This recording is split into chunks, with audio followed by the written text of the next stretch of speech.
Somebody sent me a picture of a doll that looked like me, and then I ended up buying the doll. And now the doll it's so creepy. It just is in a box in the cupboard. And so when I have to like get something out of the cupboard, I'll see it and I'm like, ah. No, I want to see that doll.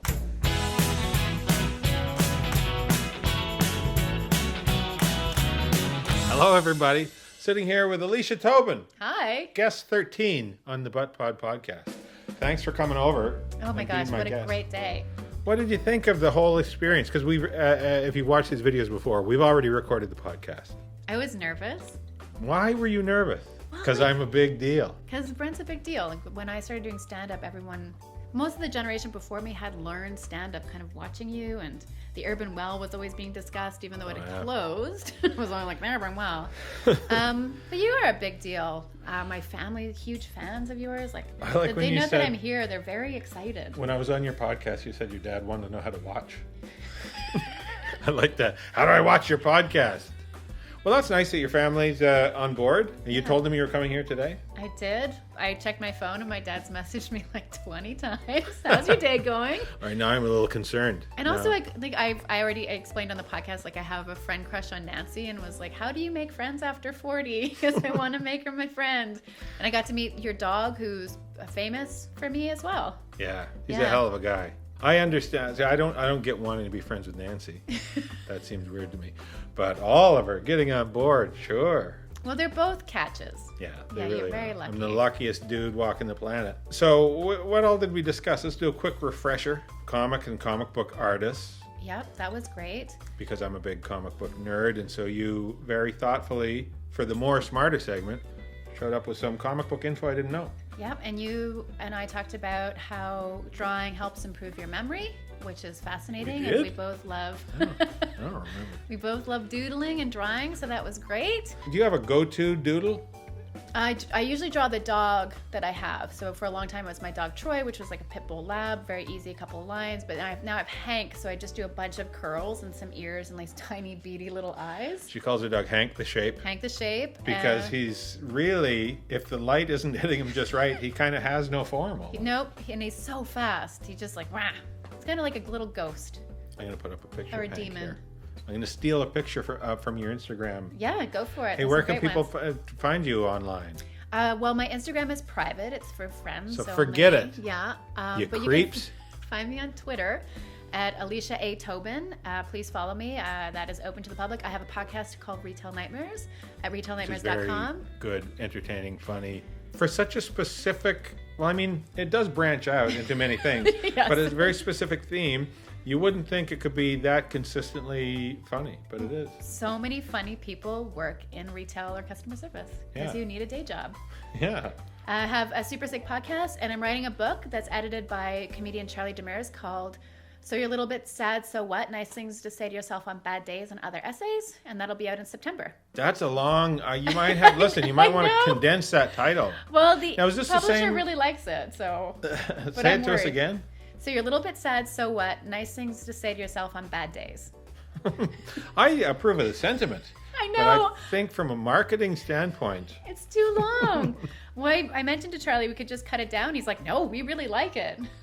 You had a title for something else you mentioned, Teach Me How to Fun. Oh yeah, Teach Me How to Fun. I would bankroll that. Whatever that is. Now you're making money. Now you got something you could sell. Teach Me How to Fun.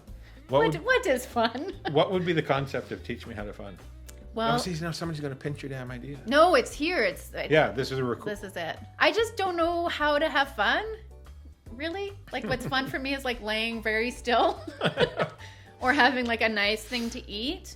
But people that just love life and are good at things or have fun, like they can just do something for fun, and everything's sort of a test. Yeah, because I mistakenly called you a bon vivant in the podcast because me. I don't know what that word means, but it sounds cool. And she called me on it right away. Like, that is not how I live. I am an extremely self-conscious person. But you seem to me, like you say that about yourself, and I'm sure it's not a lie. I don't know you to be a liar. Not yet. But you're also somebody who you dive in and do things. I might be revealing more of a side to you than you're aware you have. You might be more of a bon vivant than you know. Because, look, you're writing books. You're producing live shows. Your Come Draw With Me live show. Tell the folks about that. We talked a bit about it on the podcast, but some people don't listen to the podcast. They're just here on YouTube. So Come Draw With Me is a comedy show that I created a few years ago where everyone in the audience draws a drawing based on a suggestion I give them. And I go through every drawing with every person, and it's just hilarious. And I get to know 50 new people every show. That's fantastic. That doesn't seem to me to be something that a person who just wants to lay very still for their life would do. Well, every time you say lay very still, like my brain goes to another like very sweet spot. I'm like, that sounds so good. I think that I like to do that. There's lots of things I like to do, but I think that I worry a lot. Right. I'm worried a lot about the world. I'm also worried about who people think I might be, or how people are, especially worry a lot about how other people treat each other. So, and then the fun part is like, I don't do stuff for fun. I do it because I have to do it. You must get some personal benefit from it. You enjoy it, so you're getting something out of it. I'm become a therapist. Online therapy with Brent Butt. After about 4 years of doing this show, I've started to have fun doing it. Really? It took that long? Yeah, it took that long. Well, that shows some stick-to-itiveness.